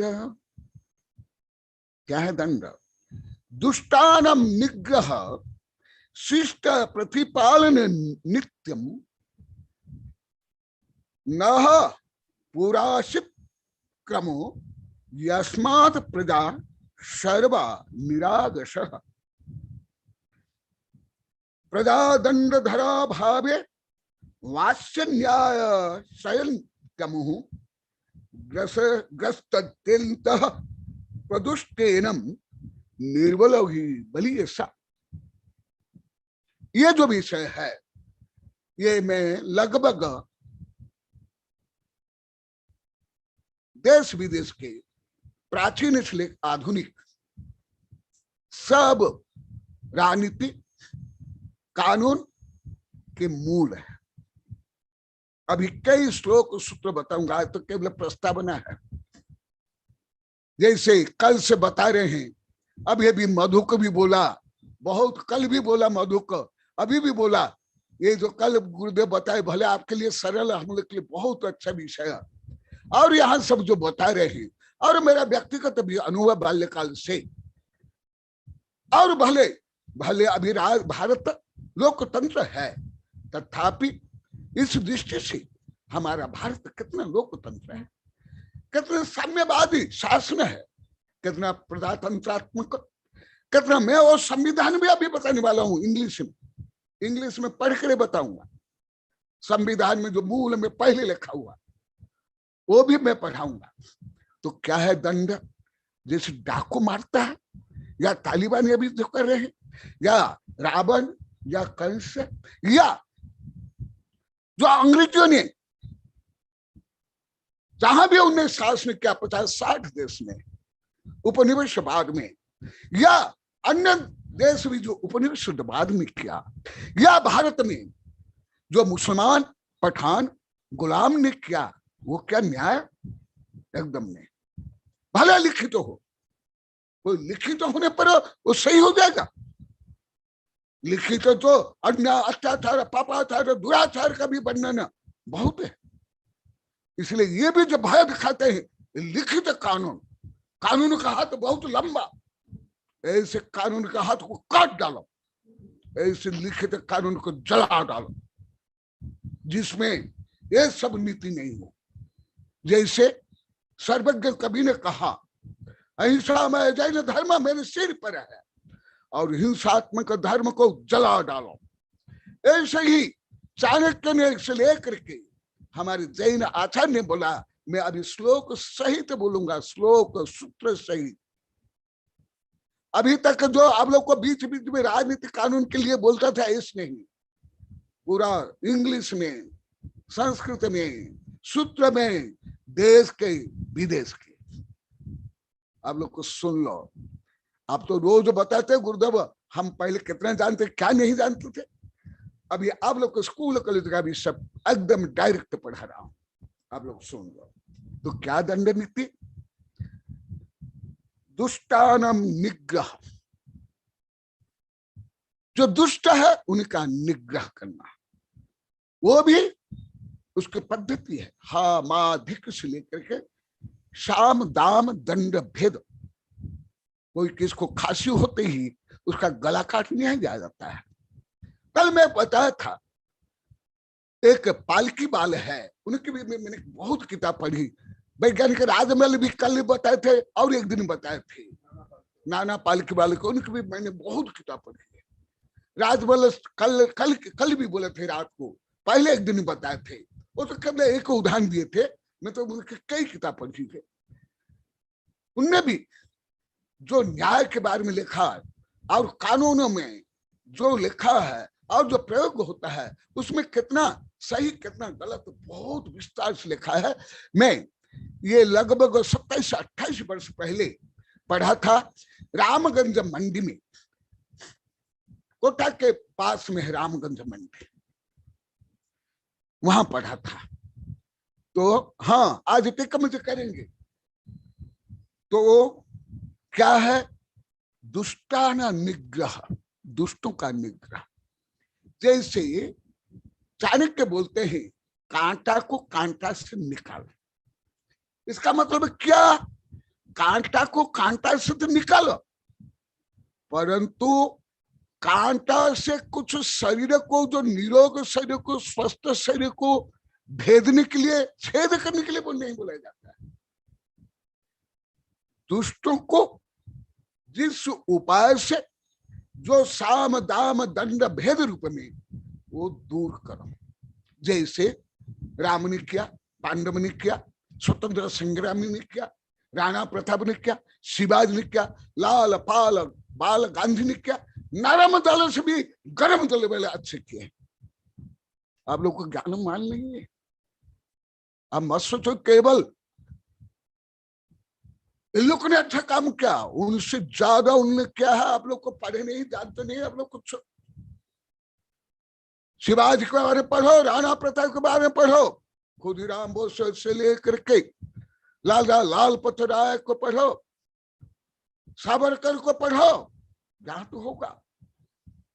वो भी गर्म दल कोई क्रूर दुष्ट दुर्जन नहीं थे, वो भी दयालु करुणावंत राष्ट्रभक्त अन्याय का विरुद्ध करने वाले ये भी थे। तो यही विषय भी मैं आप लोग को पढ़ा रहा हूं, दुष्टानम निग्रह।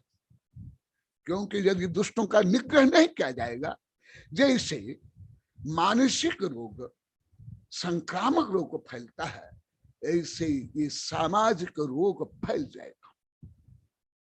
इसलिए शिष्ट प्रतिपालनम नित्यम, परंतु जो निर्दोष है उसको किसी प्रकार कष्ट नहीं, उसका पालन पोषण संवर्धन प्रशंसा पूजा होनी चाहिए। ऐसे कानून में भी है कि आधुनिक कानून में भी है कि 100 दोषी निकल जाए, एक निर्दोष को दंड नहीं मिलना। परंतु इसमें गली में बहुत गलियां हैं, ये ढोल में बहुत पोल है, ऐसे नहीं, ये भी सही नहीं है। इसलिए भारत में आप लोग जो इतने संतुष्ट हो पढ़ाई में, राजनीति में, व्यापार में, भोजन में, मिलावट में, औषधि में, यही कारण। शिष्ट प्रतिपालनम नित्यम, जैसे मैं कल बताया था, न्यायालय ने भी ये दिया, यदि एक बच्चा भूखा और असहाय है, वो यदि कुछ मिष्टान चोरी करके खा लिया, यदि वो दंड के भागी है, तो फिर कृष्ण की माखन स्वरूप में क्यों पूजा करता? मैं तो ये 1000 बार ये इससे भी अधिक उदाहरण दिया हूं। ये उदाहरण ये मेरे लिए एकदम नया नहीं है, मेरी किताब में भी है। और इधर सफेद पोष पूछ मूछ वाले अरब रुपया का भ्रष्टाचार करते, शिक्षा से ले, औषधि ले, भोजन से लेकर के बैंक में, उनके लिए कुछ नहीं। आतंकवादिता के लिए अरब रुपया खर्च ले, मेरी कविता में भी लिखा हूं, कविता में लिखा। उसकी सुरक्षा के लिए, उसके भोजन के लिए, उसको एक जगह में दूसरी जगह लिखे, उसके डॉक्टर के लिए। और इधर किसान, इधर श्रमिक, इधर भोले भाली प्रजा को दंडित किया जाता है, प्रताड़ित किया जाता है, शोषण किया जाता है। इसलिए जो मैं पहले कई बार बताया, आज उस सूत्र रूप में मैं बता रहा हूं। न पूरा सित क्रम हो यस्मात् प्रजा सर्व निरागस। पहले जो मैं अभी बताया वही, ऐसे पूरा नहीं। मैंने पहले भोग में व्यवस्था नहीं थी, क्योंकि वहां शेर चीता भी भद्र थे और एक दूसरे को कष्ट नहीं देते थे, मांसाहारी भी नहीं थे। और एक श्लोक बोले करके प्रोफेसर टीकम चंद जी को मैं अभी चांस दे रहा हूं, वो बताएंगे। और एक श्लोक को समान रूप में बोल करके, क्यों स्वयं आचार्य श्री बता रहे हैं, जो चाणक्य ने भी लिखा, हमारे आचार्य ने भी लिखा, और लगभग सब राजनीतिज्ञ भी लिखा, वो भी आप लोगों को संक्षिप्त में बताता हूं। आज प्रस्तावना रूप में, कल से मूल रूप में बताऊंगा। कल से, आज केवल ये प्रस्तावना है, ये मूल राजनीतिक कानून नहीं है, ये इंटरेस्टिंग है। प्रजा दंड धरा भावे वास्य न्याय संयमहु ग्रसत के अंत प्रदुष्टेरम निर्बलो ही बलि प्रसाद। यदि ऐसी व्यवस्था नहीं होगी कर्म भूमि में, राजनीति में, धर्म में नहीं, आध्यात्मिक में, ये भी बोल देता हूं। हाँ, आध्यात्मिक प्रायश्चित वो अलग, वो आचार्य देंगे, वो स्वच्छता से, पवित्रता से देंगे। भले उसमें शारीरिक दंड भी देते हैं और भी कई विभिन्न दंड है, परंतु दोनों में अंतर है। यदि दंड विधान नहीं हो तो क्या अनर्थ होगा? प्रजा दंड धरा भावे मत्स्य न्याय संयंति अमु। यदि ऐसे दंड विधान नहीं है, मत्स्य न्याय हो जाएगा। मत्स्य न्याय में बाल्यकाल से पढ़ा हूं, परंतु मुझे इतना ज्ञान नहीं था। मुझे अभी विदेशी वैज्ञानिक चैनल से मुझे प्रैक्टिकल ज्यादा ज्ञान हुआ। मत्स्य न्याय था, हल्का सा बताता हूं, बताने तो घंटों लगेगा। क्या मत्स्य न्याय? मत्स्य न्याय में क्या होता है, जो शक्तिशाली मछली, बड़ी मछली, छोटी मछली, भले अपनी संतान भी क्यों नहीं हो, अपने स्त्री भी क्यों नहीं हो, अपना पति भी क्यों नहीं हो, अपने भाई बंधु भी क्यों नहीं हो, उसको खा डालते हैं। मैं वेबिनार में पहले जो सामान्य रूप में बताया, उसको मैं कुछ विस्तार रूप में बता रहा हूं। मत्स्य न्याय माने क्या? ऐसे ही और भी कुछ हल्का सा बता देता हूं, जिसको जंगल न्याय बोलते हैं। जंगल न्याय माने क्या? ये मत्स्य न्याय माने क्या? इसका क्या अर्थ?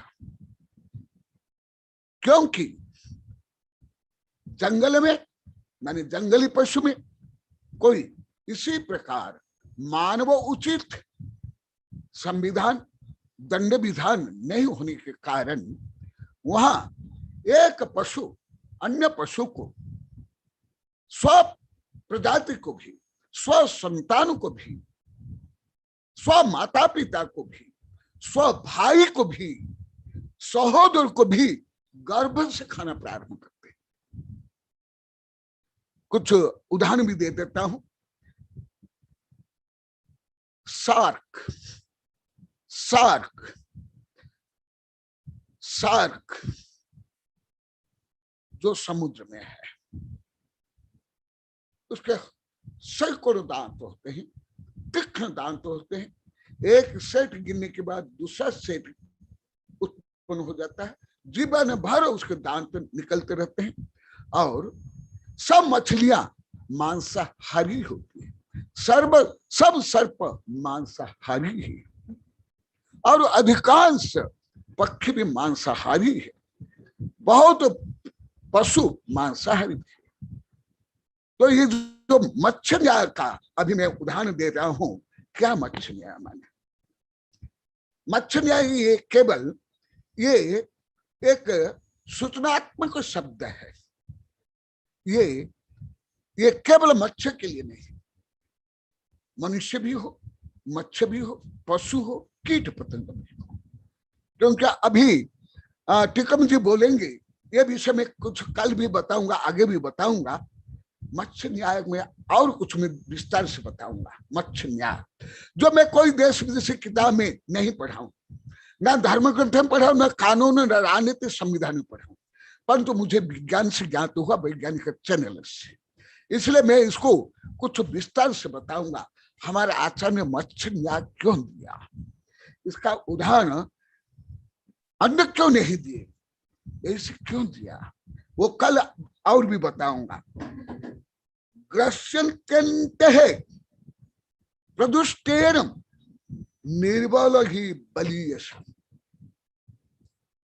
मत्स्य न्याय माने जो सबल है, शारीरिक रूप में, मानसिक रूप में, आर्थिक रूप में, सत्ता संपत्ति से, भुजा बल से, धन बल से, वो जो निर्बल पशु हो, प्रकृति हो, मनुष्य हो, यहां तक कि स्व माता पिता भाई बंधु को भी वो मत्स्य से खा डालेंगे। खा डालते हैं, डालेंगे क्या?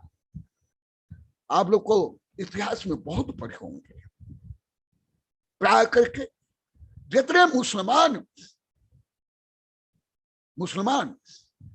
ये अभी भी किताब में पढ़ा जाता है, ये कोई लिपा छिपा विषय नहीं है।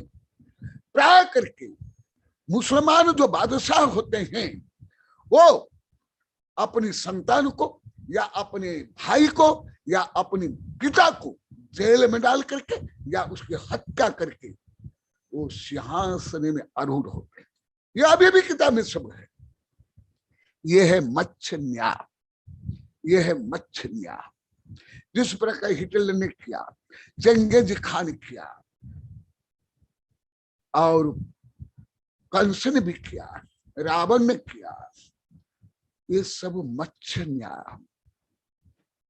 अभी भी जो भी किसी भी तंत्र में, देश में विदेश में जो भी ऐसे करते हैं, वो भी मत्स्य न्याय में आते हैं। माने जिस प्रकार बड़ी मछली, केवल मछली नहीं, अनेक कीट पतंग भी, जैसे मैं कुछ अभी उदाहरण दे देता हूं, क्या करके हो गया, टाइम होने जा रहा है, केवल एक दो उदाहरण देकर पूरा करता हूं। मकड़ी, मकड़ी, मकड़ी, मकड़ी तो जानते हो ना। और कुछ नया विषय में कल बताऊंगा। मकड़ी है, भारत में ऐसी मकड़ी कम है, विदेश में है। वो जो मादा मकड़ी है, उसका शरीर बड़ा होता है, और जो नरम मकड़ी है, स्पाइडर जिसको बोलते हैं इंग्लिश में, वो उसका शरीर कम छोटा होता है। जब वो मादा मछली के साथ संभोग करने के लिए वो मकड़ी आती है, संभोग के समय या संभोग करते करते वो मादा मकड़ी वो नरम मकड़ी को खा डालती है। केवल मकड़ी नहीं, और भी अनेक प्रजातियां, अनेक प्रजातियां, परंतु मैं कोई धार्मिक ग्रंथ में या कानून और संविधान ग्रंथ में ये नहीं देखा हूं, नहीं पढ़ा हूं, ना आप लोग को बता पाऊंगा। मैं तो विज्ञान जो प्रायोगिक है वो मैं पढ़ करके मैं बता रहा हूं। तो इसी प्रकार कानून, राजनीति, दंड विधान का आज मैंने मंगलाचरण किया हूं। आज प्रस्ताव बना, कल से विभिन्न सूत्र बताऊंगा, प्राचीन से आधुनिक सूत्र के कमिटी जो मैं खुद करूंगा, परंतु सूत्र प्राचीन ग्रंथों के 2000 वर्ष प्राचीन से लेकर के अब्राहम लिंकन से लेकर के सबके सूत्र बताऊंगा। रियल राजनीति क्या है? राजनीति सामान्य तो जैसे अभी राजनीति को भ्रष्ट नीति मानते हैं, भले भ्रष्ट नीति रही है, परंतु राजनीति ऐसे नहीं है।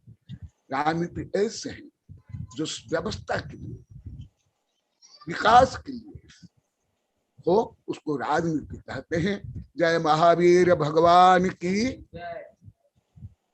नमस्ते भगवान, नमस्ते भगवान।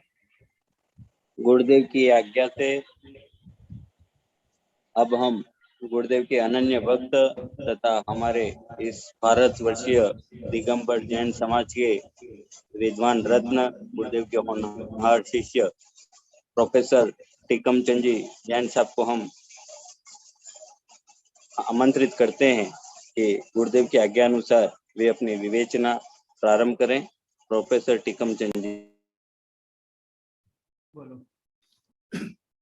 ऋषभादि जिनान वंदे भव्य पंकज प्रफुल्लकान गौतमादि गणाधीशान मोक्ष लक्ष्मी निकेतनान। भले परम पूज्य बहुवा साविद आचार्य श्री महावीर कीर्ति जी महाराज की जय। गण तपस्वी सम्राट आचार्य श्री सन्मति सागर महाराज की जय। गणधराचार्य श्री कुंतु सागर महाराज की जय। वीतरागी वैज्ञानिक धर्माचार्य श्री कनकनंद जी गुरुदेव की जय। समस्त संतों की जय। जो भी यहाँ विराजमान है, आचार्य, उपाध्याय, साधु, माताजी वगैरह, सबको नमन। महानुभाव, जो मैं बोल रहा हूँ ये अपनी वाणी नहीं बोल रहा हूँ। हालांकि संतों में भी ये स्पर्धा होने लगी है कि महावीर वाणी की जगह कनक वाणी या अमुक वाणी, अपने नाम से वाणी। मैं तो जो आचार्य श्री के मुख से 35 साल पहले सुना था और जो मैंने 50 वर्ष पूर्व दिल्ली विश्वविद्यालय ज्वाइन करके कानून की पढ़ाई भी की, तो देखा उसमें तो सारा जैन दर्शन ही भरा हुआ है। मैं उदाहरण देकर के मैं धारा सहित समझाऊंगा। तब मुझे लगा, क्योंकि मनुष्य एक सामाजिक प्राणी है और उसका व्यवहार अन्य के लिए कई तरह से दुखद न हो, उसके व्यवहार को नियमित करने के लिए कुछ पारिवारिक नियम, कुछ सामाजिक नियम, कुछ संस्थागत नियम, कुछ राज नियम आदि बनाए जाते हैं। तो हिंसा, झूठ, चोरी, कुशील, परिग्रह, जिनको बुराइयां कहते हैं, जिनको दंडनीय अपराध तो सरकारी कानून बताता है, और आध्यात्मिक ग्रंथों में जिनको पाप कहा गया है, बात एक ही है। इनको नियंत्रित करने के लिए जहां जैन दर्शन में ये बताया गया कि ऐसा करने से तुम्हें इस भाव में नहीं तो अगले भाव में बहुत दुख उठाना पड़ेगा, इसलिए इन कार्यों से बचो। ये डेटरेंट पावर है। इसी तरह से सरकारी कानूनों में भी इनको रोकने के लिए दंड विधान बनाया। भारतीय दंड संहिता इंडियन पिनल कोड 1909 में बनाया गया, लेकिन इसके कानून के बनने के बाद भी, व्यापक धाराएं होने के बाद भी, आज आतंकवाद और हिंसा की घटनाएं बढ़ रही है। झूठ बोलना व्यवहार कुशलता का अंग माना जा रहा है। चोरी, कर वंचना आदि सामान्य बात हो गई है। बलात्कार की घटनाएं बढ़ रही है। और परिग्रह, जिसको पाप कहा गया है हमारे दर्शन में, वहां परिग्रह को सम्मानित किया जाता है। यश्चास्त वित्तम सनर कुलीन सपंडित सत्सुमान गुणज्ञ सएव वक्ता सतदर्शनीय सर्वे गुणा कांचन माश्रयन्ति। जो जितना ज्यादा परिग्रही होगा उसको पापी नहीं कह के पुण्यात्मा कह के सम्मानित किया जाता है। ये परंपरा जहां चल गई हो, तो यद्यपि हमारे राष्ट्र ने संविधान बनाया है, संविधान निर्माताओं ने, लेकिन सबसे बड़ा संविधान तो हमारी वीतरागी और सर्वज्ञ भगवान ने बनाया है, जिसका कोई तोड़ नहीं है, जिसमें कोई लूपहोल्स नहीं है।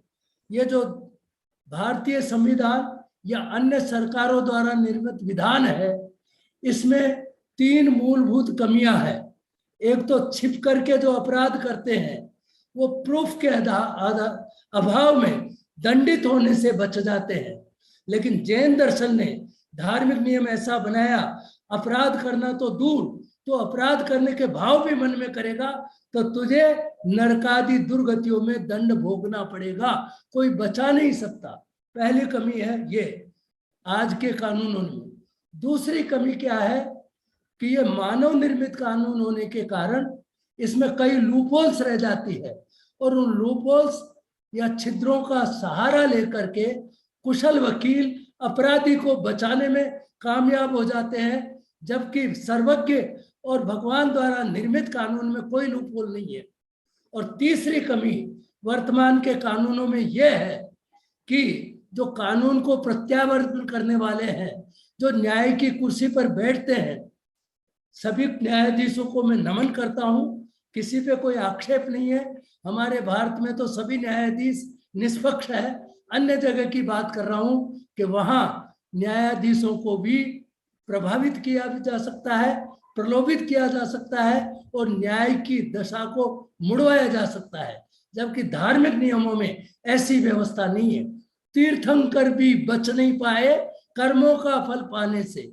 संविधान से भी बड़ा विधि का विधान है, और विधि का विधान कहते, विधि कहते कर्म, और कर्म सिद्धांत ऐसा है जिसमें कोई लूपहोल्स नहीं है, जिसमें कोई पक्षपात नहीं है।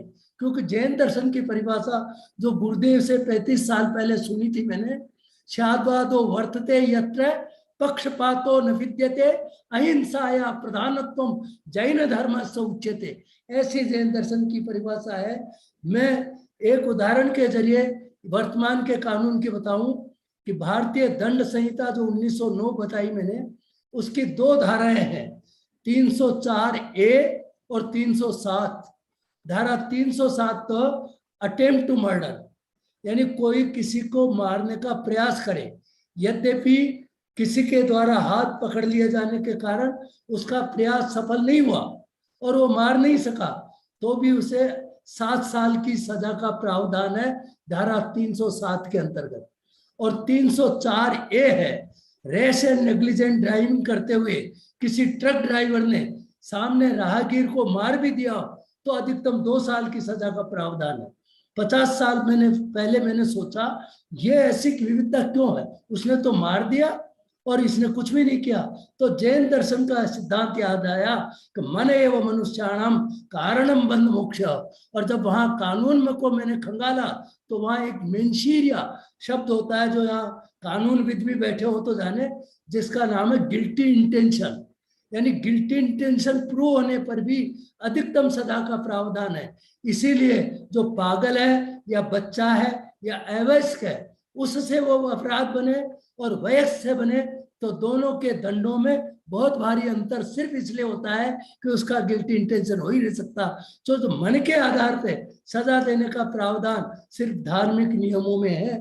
इसलिए धार्मिक नियम वाले तो छिपके अपराध करना तो दूर, अपराध करने की भावना भी मन में नहीं लाएंगे, क्योंकि वो जानते हैं मैंने भाव बना लिए तो निश्चित रूप से दंडित होना पड़ेगा।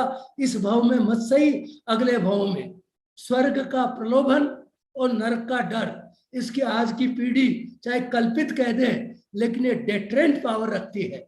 जैसी मौत की सजा देने का प्रावधान है हमारे संविधान में, उससे वो मृतक तो नहीं सुधरेगा, लेकिन उस डर से अन्य व्यक्ति वो अपराध करने से हिचकेंगे कि अगर मैंने ये अपराध किया तो मुझे मृत्यु दंड मिल सकता है। ऐसे ही स्वर्ग का प्रलोभन या नरक का डर आज की पीढ़ी, चाहे धर्म को न मानने वाली पीढ़ी, इसे कल्पित समझे, लेकिन ये कल्पना भी व्यक्ति को अच्छे काम के लिए प्रेरित करती है और बुरे काम से रोकती है और उनका प्रयोजन सिद्ध होता है। इसलिए हमें ये जो स्वचालित सिस्टम है, क्योंकि जो मानव चालित सिस्टम होगा, चाहे न्याय सिस्टम हो चाहे अन्य हो, उसमें तो कहीं न कहीं दोष आ सकता है, लेकिन कर्म सिद्धांत स्वचालित है। जैसा तुमने कर्म किया है वही है। आज के कानून के बारे में मैं ये कहूं कि 4 पीढ़ी पहले मेरे 4 पीढ़ी पूर्व वालों ने अस्पृश्यता बरती हो या कोई निमित्त बने हो जिनसे दूसरी कास्ट वालों को तकलीफ हुई हो, उसका दंड आज मुझे मिल रहा है रिजर्वेशन के कारण, कि मेरे बच्चे चाहे कितने ही प्रतिभा संपन्न हो, लेकिन चूंकि तुम्हारे 100 साल पहले बुजुर्गों ने इनके साथ ऐसा किया था, तो इक्वालिटी ऑफ अपॉर्चुनिटी ये कॉन्स्टिट्यूशन में हो सकती है। लेकिन अब जो गलती पहले हुई थी या नहीं हुई थी, सरकार अगर जानबूझ के करे, क्योंकि तुम ऐसे जैन कुल से बिलोंग करते हो, इसलिए तुम्हें तो प्रतिभा संपन्न होते हुए भी आगे बढ़ने का अधिकार नहीं है। मैंने LLB भी की, LLB को पढ़ाया भी, जो न्यायाधीश बने सिलेक्शन हो गया उनके लिए भी ट्रेनिंग दी, क्योंकि 45 साल तो दिल्ली विश्वविद्यालय में पढ़ाया, और रिटायरमेंट होने के बाद 10 साल हो गए, 65 साल की उम्र में रिटायर हुआ, अब मैं 75 में हूँ। तो फिर तीर्थंकर महावीर यूनिवर्सिटी में इसका धार्मिक दृष्टि से विश्लेषण किया, और इसीलिए जो 20 साल से मैं अमेरिका, रशिया सब जगह हो आया, गुरुदेव की कृपा से वहां में मैंने कहा ये धार्मिक कानूनों का पालन करो। और जो भी महासभा, ग्लोबल महासभा ऐसा संचालन कर रही है, मैं उनके प्रति कृतज्ञता ज्ञापित करते हूँ कि घर बैठे ही वास्तविक तो योगदान तो वो महासभा दे रही है। अन्य तो जैसे सत्ता को काबिज करने का प्रयास करते हैं कि सत्ता न चल जाए, ये सत्य के मार्ग पे चलाने का प्रयास करते हैं कि जो ज्ञान गुरुदेव द्वारा दिया जाता है वो नई पीढ़ी में है। मैं अब तक अपना वीडियो बंद करके ही सुना करता था, क्योंकि भाई जो है, लेकिन अब मैं ऐसा करूंगा, सब सुन लेता था ताकि प्रचार का न रहे, और आपके चरणों में आके जैसे निष्प्रयता पूर्ण आप जीवन बिता रहे हैं, ऐसा निष्प्रही और त्यागमय जीवन बन करके मैं भी समाधि पूर्वक अपना त्याग कर सकूं। क्योंकि संलेखना के बारे में जब ये कहा गया, मैं 1 मिनट और लेता हूँ। जब 10 अगस्त को तो राजस्थान हाई कोर्ट ने निर्णय दिया था, आपको पता है, 24 अगस्त को हम सब ने मिलकर के उसका विरोध व्यक्त किया, तो सुप्रीम कोर्ट ने उस पर रोक लगा दी थी, सिर्फ कानून निरस्त नहीं किया। तो इसी संदर्भ में 4 अक्टूबर 2015 को सिर्फ मुझे भारत से अमेरिका, न्यूयॉर्क बुलाया गया और वहां वकीलों से बहस कराई गई। मैंने कहा जी आप जो आरोप लगा रहे हैं, उस महिला ने पानी मांगा और परिवार वालों ने नहीं दिया, ये सही है? कहा बिल्कुल सही है। अगर उसने पानी मांग लिया तो हमारी संलेखना की परिभाषा से ही हट गई। भावना भाव भी व्यक्त कर दे, पानी मांगने का संलेखना धारण करने के बाद, त्याग करने के बाद, तो जैन दर्शन के संलेखना की परिभाषा में आती नहीं, और इसलिए संलेखना पे रोक लगाने उचित नहीं है। तो ये जो जीवन का अंतिम क्षण है, अधिक नहीं बोलूंगा। और जब भी कोई भी समाधान करना हो, क्योंकि मैं बाहर जाता हूं तो सिर्फ प्रश्नों का जवाब देता हूं। जैसे कल बात उठ रही थी, कृष्ण भी माखन चोर थे, ऐसा मैंने सुना, कोई प्रश्न उठा रहा था, उसका समाधान भी जान ले आज की बुद्धि। क्योंकि विदेशों में तो सिर्फ मैं प्रश्नों का ही जवाब देता हूँ, अपनी बात कम कहता हूँ। देखिए किस उद्देश्य से माखन चोरी की कृष्ण भगवान ने, नारायण श्री कृष्ण ने, कि जब गोकुल के निवासी पैसे के लोभ में मक्खन, दही, दूध मथुरा पहुंचाने लगे, तो उन्होंने ये एक तरह से तरीका अपनाया कि हम वैसे तो रोक नहीं पाएंगे इन्हें, मक्खन की हांडी भर जाए, उसको खा जाओ या फोड़ दो, या दूध के हांडी को गिरा दो, ताकि ये दूध दही पैसे के लोगों में बेचे नहीं, और हमारे गोकुल के जो युवा कमजोर हो जाएंगे, जो वृत्ति हमारी हो गई। ये उद्देश्य था उनका, चाहे माखन चोर के रूप में पूछते हो, लेकिन उद्देश्य उनका यह था। अधिक न बोल के गुरुदेव से क्षमा चाहते हुए आप सबको नमन करते हुए विराम देता हूँ। भले परम पूज्य वीतराग वैज्ञानिक धर्माचार्य श्री कनकनंद जी गुरुदेव की जय। बहुत सुंदर, बहुत शॉर्ट एंड स्वीट। और जो माखन चोरी के लिए आप बोले, मैं इसे अनेक स्कूल कॉलेज हिंदू के कार्यक्रम में मैं बोला हूँ, यही तर्क दिया हूँ, मेरी कई किताब में छपी है और कविता में भी है। अच्छा, एक समर्थन में आपको बता दिया था, कोई बात नहीं, बहुत बढ़िया। समाज संबंधी मेरी पूरी किताब है, जो मेरे सब शिष्य, जो जब आदि शिक्षक को भेज दिया हूँ, और मैं जयपुर हाईकोर्ट में भेजा हूँ, समाधि मरण संबंधी वो भी है। आपके पास है तो मधुर जी से ले संपर्क लेना। करके मैं भी प्राप्त करूंगा। अंतराल 30 साल से ज्यादा हो गया, मेरा दुर्भाग्य था, वापस जुड़ गया। नमस्ते महाराज। वेबसाइट में भी है, देख लेना। हाँ, और आज बहुत सुंदर आपने विवेचना की। ऐसे विषय हम लोग के कभी कभी बीच बीच में पहले चर्चा हुई है, मुझे पूरा याद है। आपके साथ सब आप ही का है महाराज जी, मेरा कुछ नहीं है। हाँ, तो देखा आप लोग को समझ में आया ना। मेरे वैज्ञानिक सिद्ध करे हैं जैन धर्म के जो विज्ञान, कल राजमल भी बोले, रात को आप लोग कहीं सुने होंगे, पहले भी।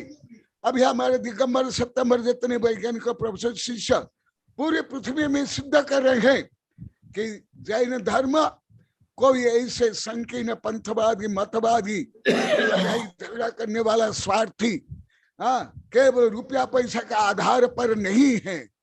और अभी आप लोग को सुन लिए, मैं जो कई बार बताया, ये कानून संबंधी जो इनका ज्ञान है, मैं पहले ही 32-33 वर्ष पहले मुझे ज्ञान तो हो गया था।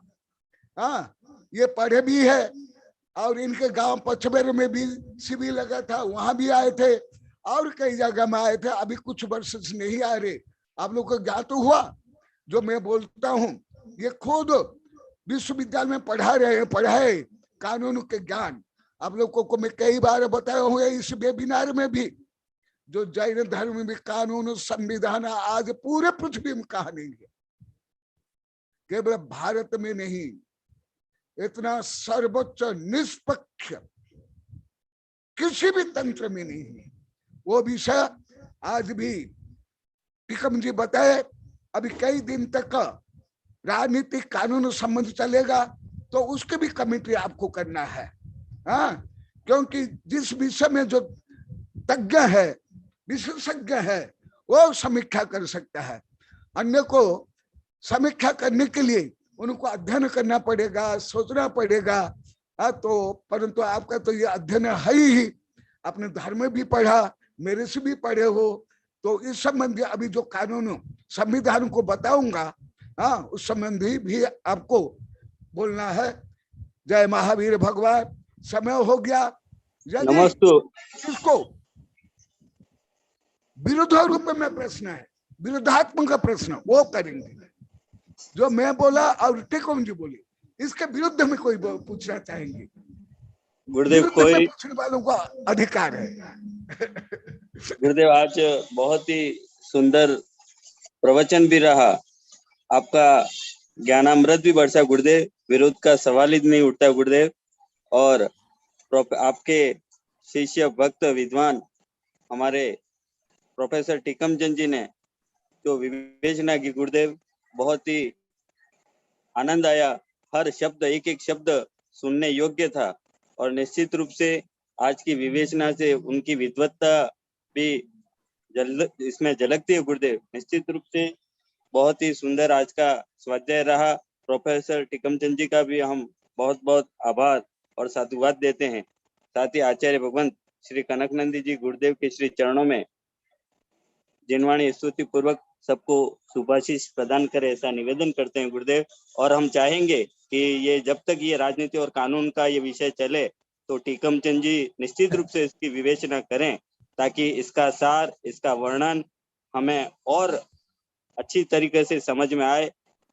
ऐसा गुरुदेव का भी सोचना है, और हमारी तरफ से भी निवेदन है। नमस्ते गुरुदेव। बहुत अच्छा। अभी तुमको भी आशीर्वाद दे रहा हूँ, धन्यवाद दे रहा हूँ। तुम भी अभी बोलने लगे। ये पहले बोलता ही नहीं था। मैं 17 से लेकर 18-19 तक के नहीं बोला, लिखता तो था। अच्छा, मैं बोलते बोलते थक गया। फिर एक दिन नंदन ने खूब डांटा इसको। फिर उसके बाद से अभी बहुत अच्छा बोला है।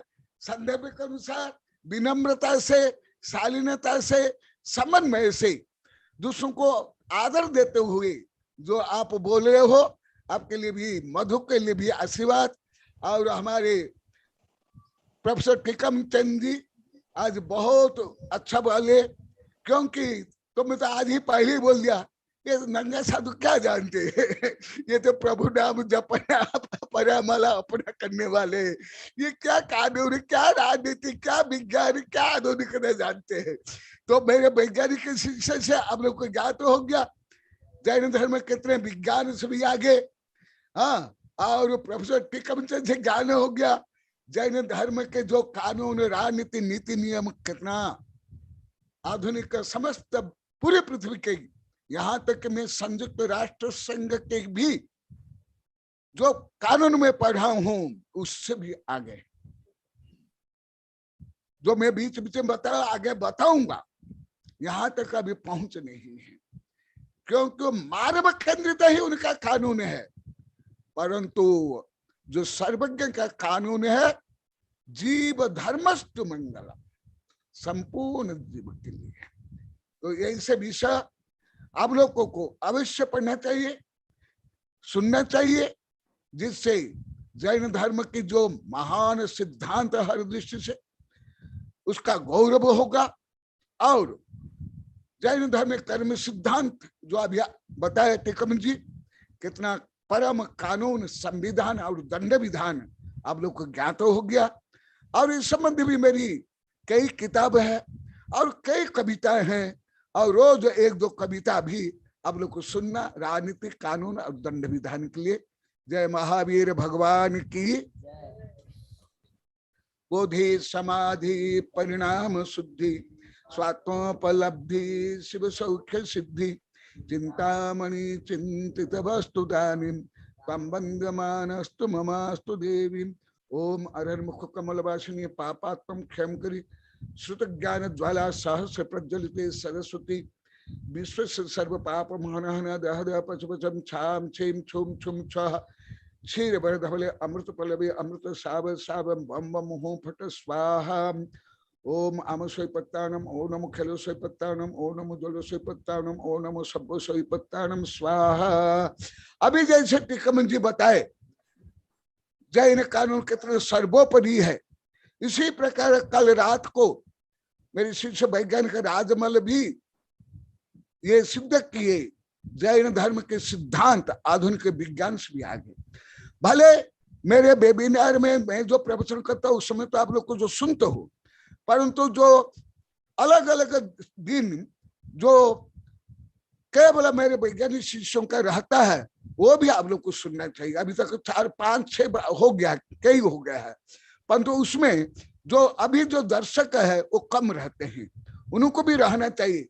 तो उससे आप लोग को विश्वास हो जाएगा जो जैन धर्म में जो लिखा हुआ जो बोलता हूं वो कितना परम विज्ञान है, परम कानून है, परम पर्यावरण सुरक्षा है, परम शांति का उपाय है। क्योंकि भारत के लोग तो केवल डिग्री को ही महत्व देते हैं, केवल स्कूल कॉलेज में जो पढ़ाया जाता है, जो सरकार मान्य है उसको। इसलिए इन लोग को, मेरे शिष्य होते हुए भी ये लोग को खुद जो सरकार द्वारा मान्यता प्राप्त वो विज्ञान, वो कानून ये पढ़ते हैं, पढ़ाते हैं, तो आप लोगों को ये ज्ञात हो जाएगा जो मैं बता रहा हूं वो कोई रूढ़िवादी से ही नहीं, वो परम विज्ञान है, परम कानून है, परम संविधान है। भले आप लोग को स्कूल कॉलेज विषय में ये विषय में नहीं पढ़े होंगे, इसलिए आप नहीं पढ़े हो, आप नहीं जानते हो, और मैं बोलता हूं तो इसका मतलब नहीं कि मैं गलत बोलता हूं। इसलिए मेरे सब जो पहले के सब शिष्य है उनसे मैं बुलवाता हूं। इसलिए कल जो राजमल रात को बोले, आज मैं बहुत को पूछा क्या आप लोग को सुने, लगभग ज्ञान कोई नहीं सुने।